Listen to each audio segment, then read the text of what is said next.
Sri Krishna, Sri Krishna, Sri Krishna, Sri Krishna. Gurur Brahma, Gurur Vishnu, Gurur Devo Maheshwaraha, Guru Sakshat Param Brahma, Tasmai Shri Gurave Namaha, Tasmai Shri Gurave Namaha.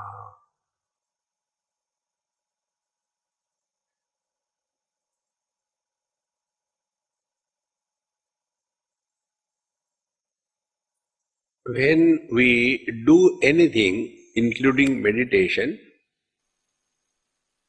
that has a beginning and therefore also an end. So when we do meditation, we are living in a finite world. So how long can you sit for meditation? And when you are sitting for meditation, your life cannot be conducted in this world. We have to earn money, we have to take care of our family, we have to take care of the society. Everything we have to do. So you just can't go on sitting all the time, 24/7. It will be as good as a dead body. Then what is meditation? So the first thing in meditation is, meditation should not be done. We should live in meditation 24/7. And for that, we have to have clear understanding. When the understanding is clear, life becomes very easy. It is something like this. When we know the destination and we know the road and we have the ability to drive our car, everything is known to us.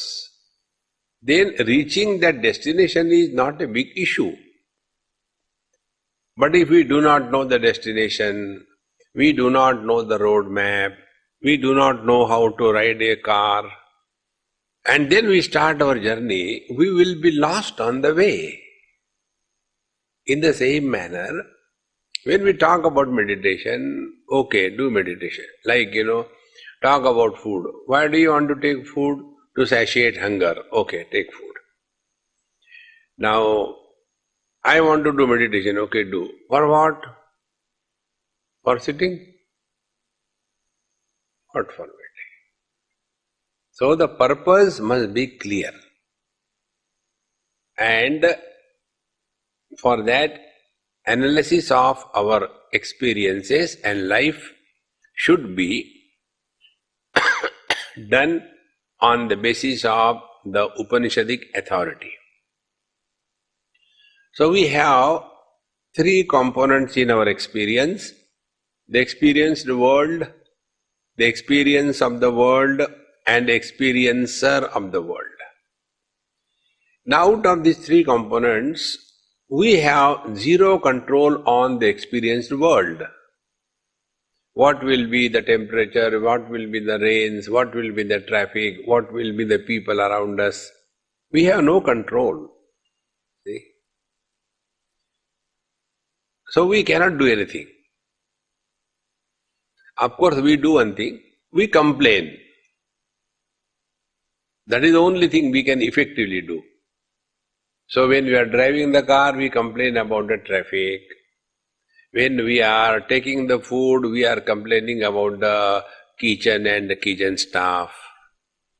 So complaint has become our second nature. And when I will complain about somebody, what will be my approach? My approach will be try to change and improve that body on which I have no control. Net result, frustration. So, the first part is out. We cannot do anything with the world. The world has been always like this. So, how to deal with the world? Drop it. We are in this world for our spiritual evolution. We are here for a vacation. See? Like most of you have come here. You have not come here permanently. You are counting your days, isn't it? Like, I am here for 6 days. So, 6, 5, 4, 3, 2, 1, go. And when I know I am here only for a short period of time, will I create friends and enemies in this place?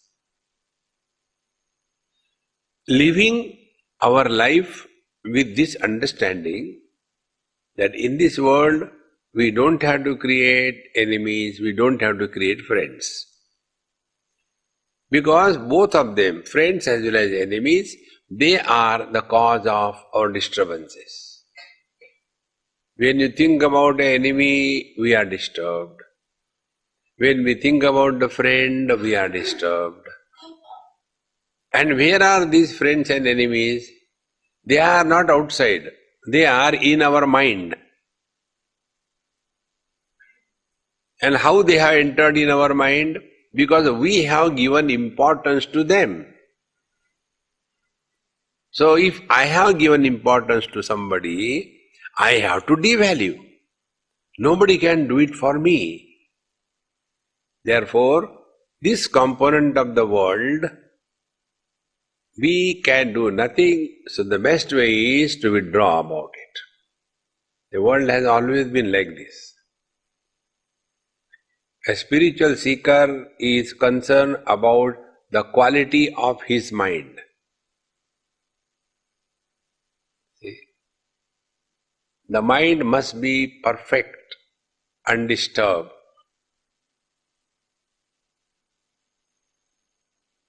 And this is what most of the people are trying to get through meditation. So what they are told, when you do meditation, you will be at peace. It is the other way around. When you are at peace, you can be in meditation. It is something like this, If you do exercise, you will be healthy. So one person with a knee fractured, hip joint displaced, spondylosis and asthma, he heard this, that if you go to the gym, you will be healthy. So he went to the gym with the crutches and everything. And he said, "Sir, I want to join the gym so that I will be healthy." So what the person will tell? First of all, you have to be healthy and then you can join the gym. Gym is not for unhealthy people. Exactly the same way. Meditation is not for the unhealthy people. It is for those who are healthy, and such a person alone can analyze one's own experiences. So we have dropped the world through understanding. So when we have understood this clearly, that we have no authority, no nothing on the world, so keep away.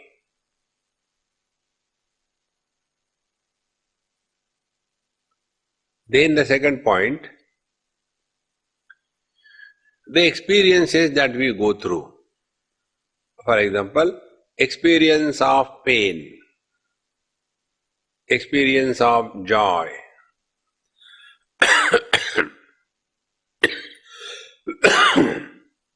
So when we go through these experiences, pain or joy, etc., we have two options. Experience, but do not become experiencer. See, disturbance we experience. There is too much of noise. We experience. We are not dead. But are we getting disturbed because of the disturbances? That choice is given to us. So let the pain be experienced, but let a painful personality be not born. Disturbance may be experienced, but we do not get disturbed.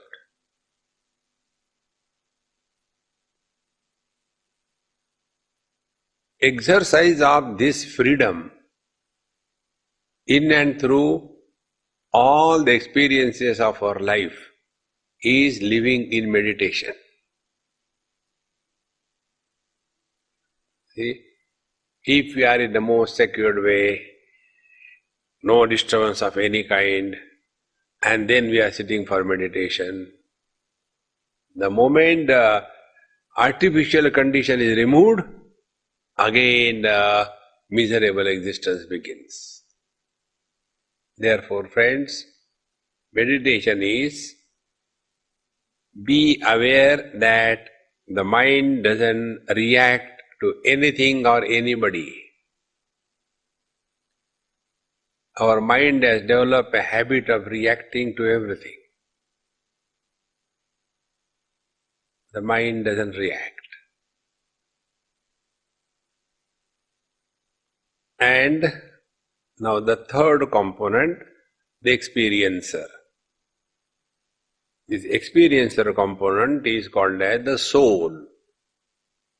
And we have to go beyond the soul. So when the misery number one comes, I become miserable number one. But anything that comes will go away.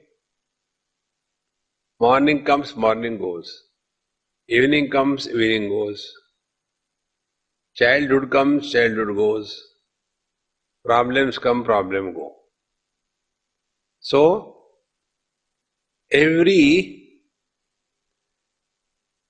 experience which comes, along with the experience, an experiencer is born. When that experience goes away, the experiencer also goes away. See? Now understand this like this. I am standing. In front of me, my father comes. So who is born? Son is born. Because I am relating to my father. Then the father goes away for his work. Then my wife comes in front of me. Then who is born? Husband is born. But she also goes somewhere. Then my son comes in front of me. Then who is born? The father is born. The son also goes somewhere. Now the question is, the son in front of the father, the husband in front of the wife, and the father in front of the son. Are these three fellows same or different? See. And when my wife has gone, where the husband has gone? When my father has gone, where the son has gone? And when my son has gone, where the father has gone? They go nowhere because they are nowhere. But there is one principle. The man that I am is eternally present.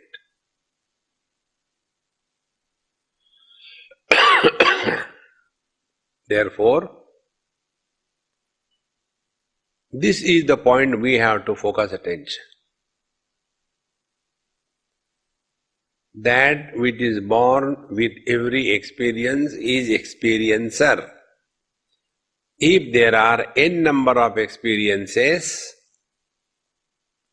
there will be n number of experiencers. Experiencer number one is different from experiencer number two. But there is one common denominator which is supporting all the experiencers. That is beyond the soul.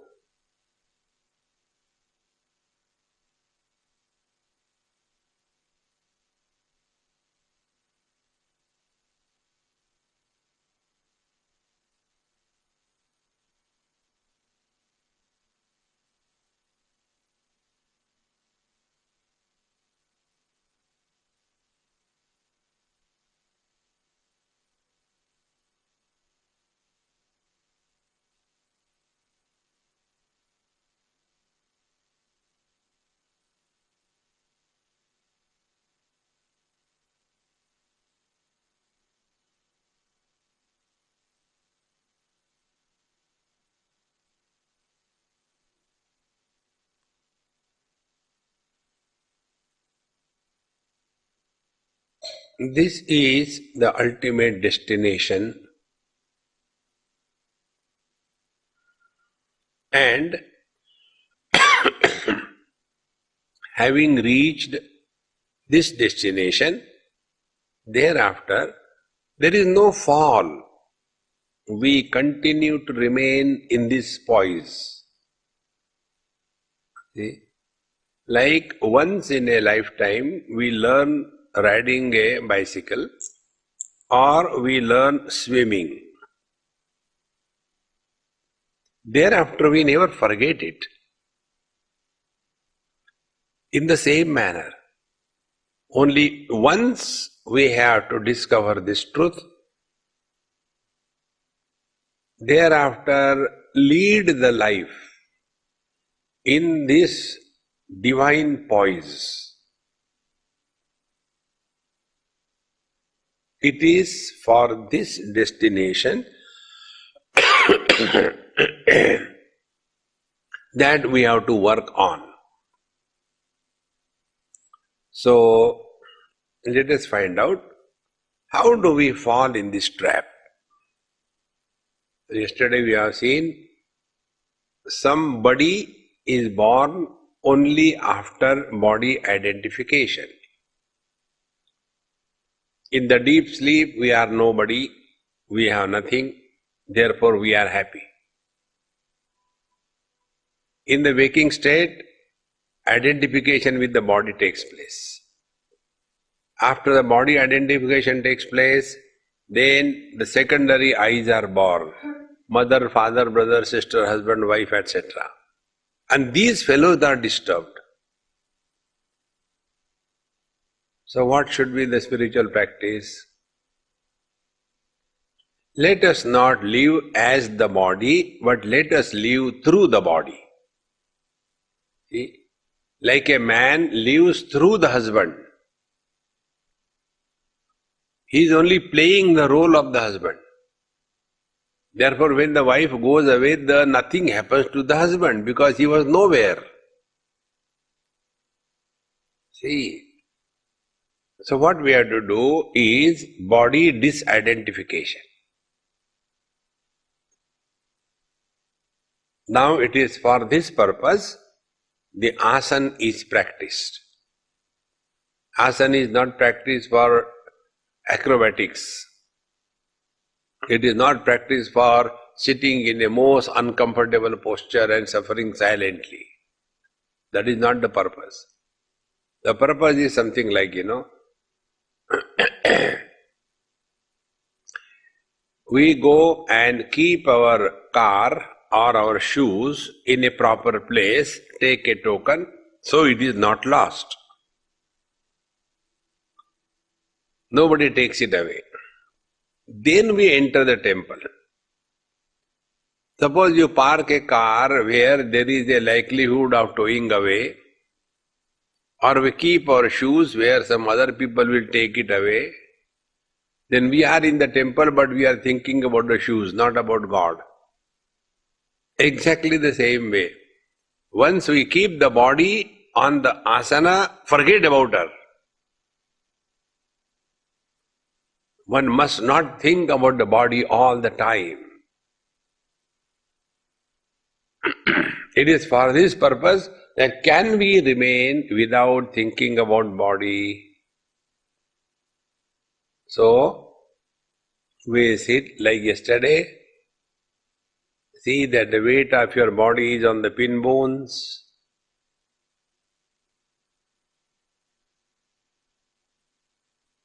The asana must be firm at the base, vertically steady.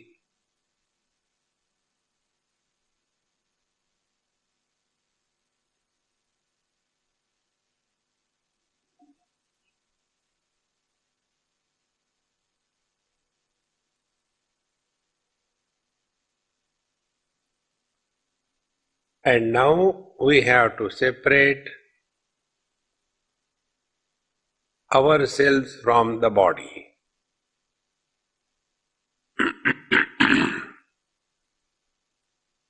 When the mind is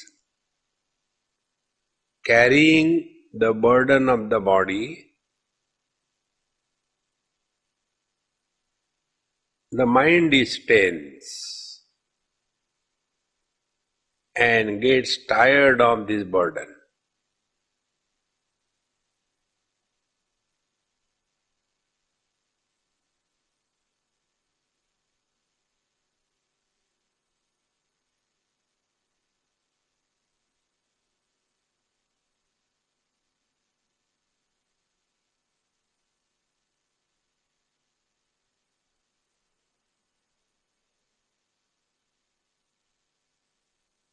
And therefore, we know only one way to drop the body is to go to sleep.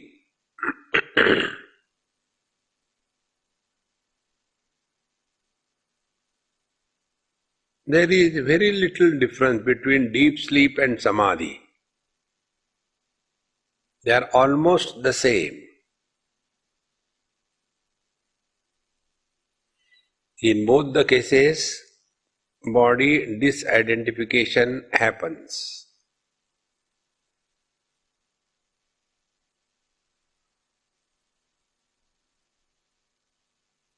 But we have not to sleep where separation happens under ignorance, not to die where the mind is separated from the body under compulsion. But the third option, neither there is death nor there is sleep. And yet, we live through the body without body identification.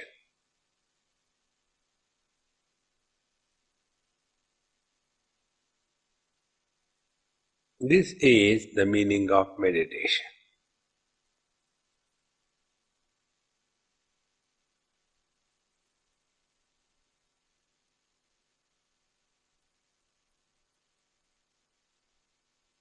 When we are intensely identified with the body, like when we run,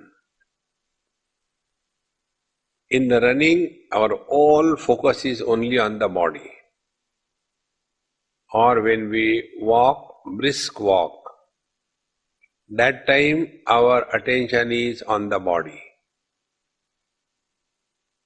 And as a result, our breathing is very fast. Because of this activity in the body, more oxygen is required, therefore heavy breathing continues. Now, we sit quiet, cheerfully, knowing well that the Lord is in our heart and so also the Guru. They protect and guide us respectively from within.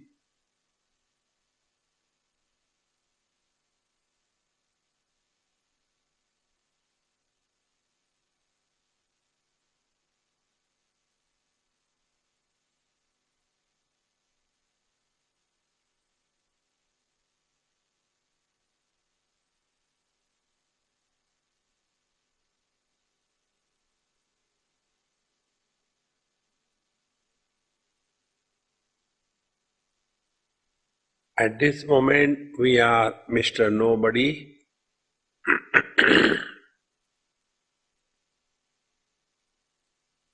Thereby, we have dropped our total past. All what we have been doing till the last moment, everything dropped. We are one moment old. Like an innocent child, Nobody.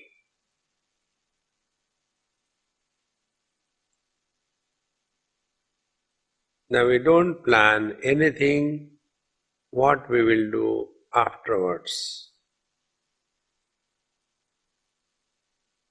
So the future is closed.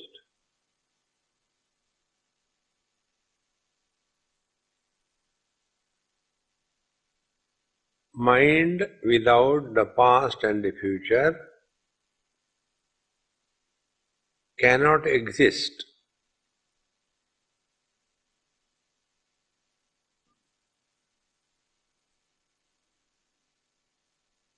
The mind dissolves.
Now, because the body is firm and steady,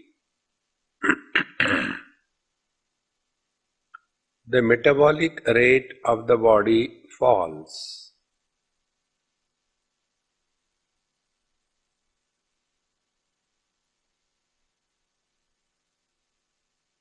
Therefore, oxygen requirement is reduced.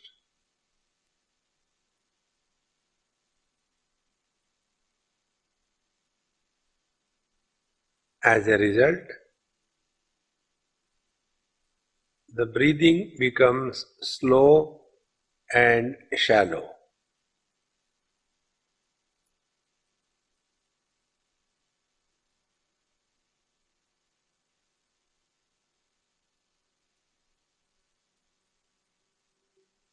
Do not concentrate on anything. The moment you concentrate, mind is born.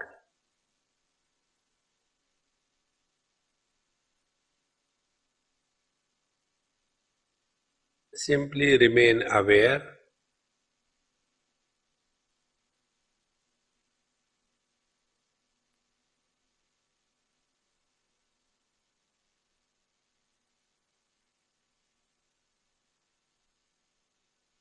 that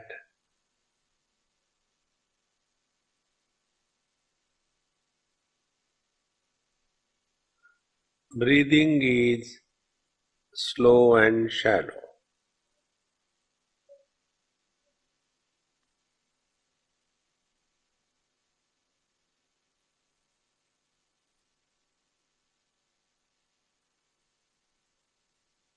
Breathing is nothing but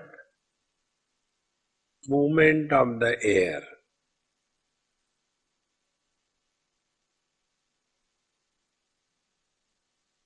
But the air itself cannot move.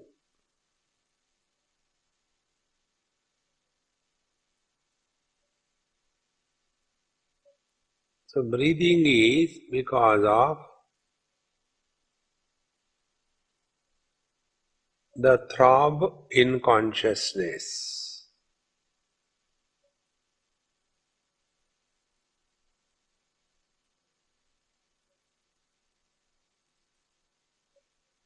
You can clearly experience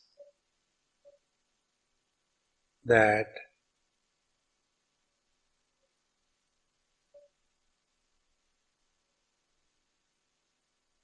the whole body,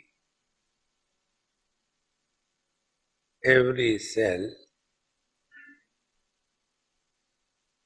is expanding and contracting.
As the mind dissolves,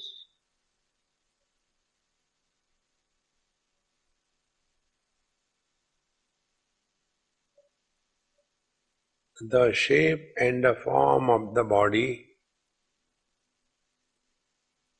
disappears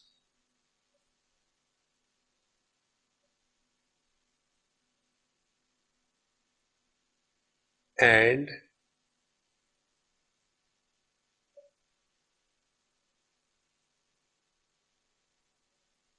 the concept of inside the body and outside the body becomes invalid.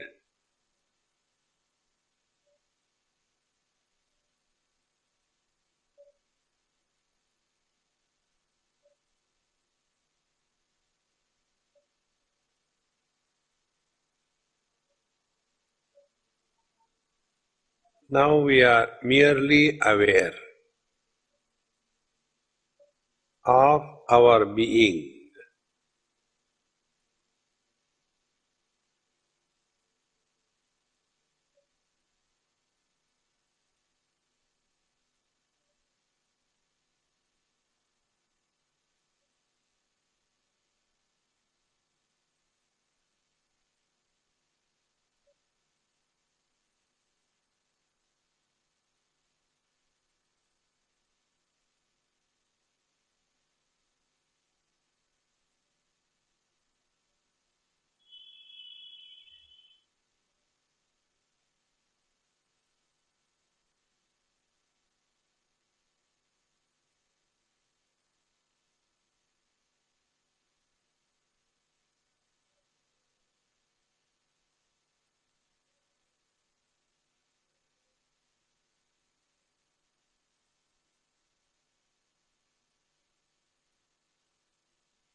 Here a caution: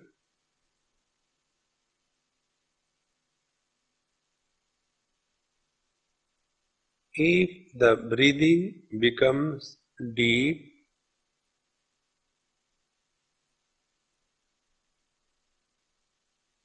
then we are entering sleep.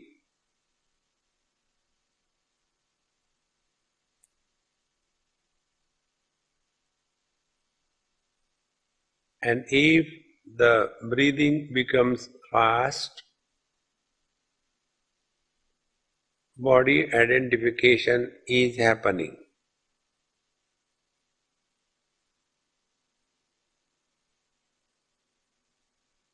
Hence, one has to be extremely aware that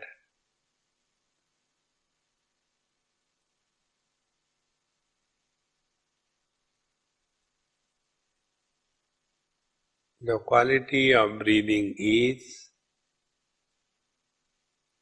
slow and shallow.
Do not fight with the mind.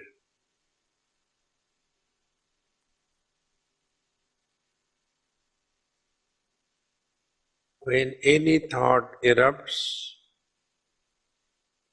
immediately investigate to whom the thought has come, and you will discover there is somebody sitting at the base of every thought.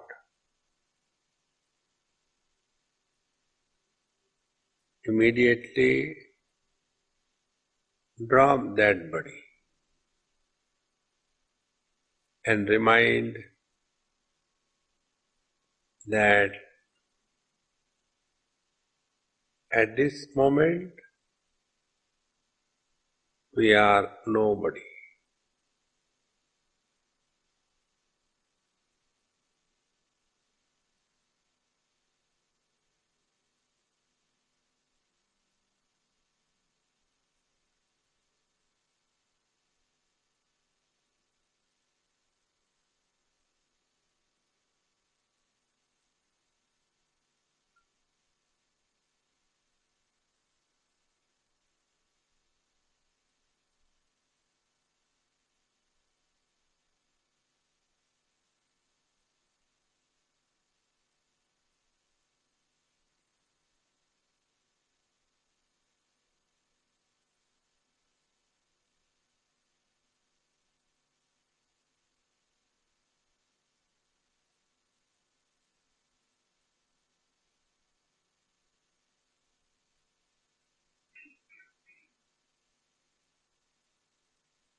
In fact, we do not gain anything as a result of living in meditation.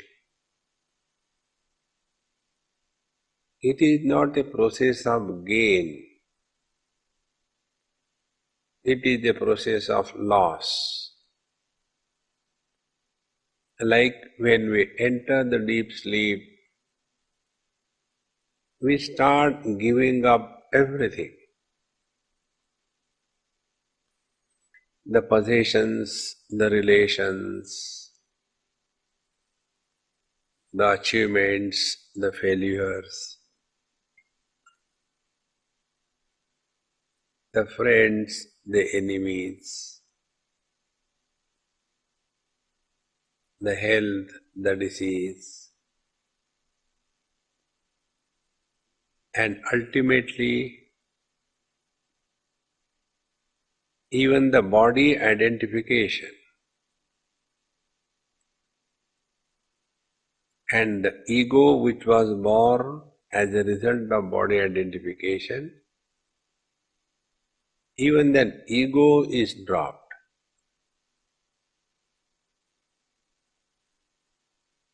And we come to a point where there is nothing left to be dropped.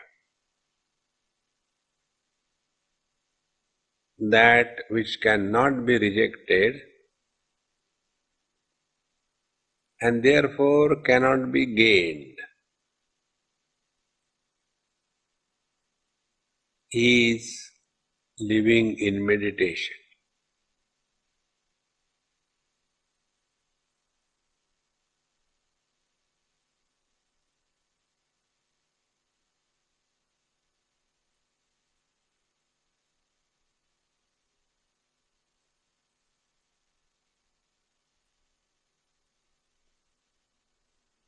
If we sit with expectations that I should be able to see the light or hear the sounds, it will never happen, and only frustration will result. Therefore, our attempt should be that we live in meditation.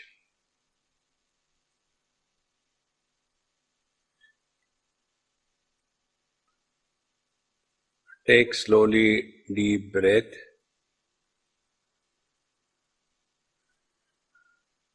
Two, three times.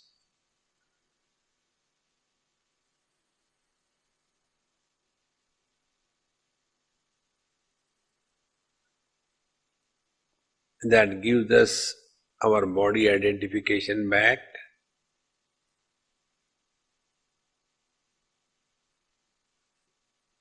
Move your toes and fingers. That confirms that we are inside the body and the world is outside the body, and the samsara of I versus you begins. And although the samsara is beginning, yet our understanding is that everything is happening but not to me. Like the volcanoes happen in the space but not to the space. The rains happen in the space but do not touch the space. In the same manner, everything will continue to happen as before, but now it won't be influencing us. Living in this poise is called as meditation. Offer everything at the feet of the Lord before you get up. Om Purnamada पूर्णमदः पूर्णमिदं पूर्णात् पूर्णमुदच्यते पूर्णस्य पूर्णमादाय पूर्णमेवावशिष्यते ॐ शान्ति शान्ति शान्तिः हरिः ॐ श्रीगुरुभ्यो नमः हरिः ॐ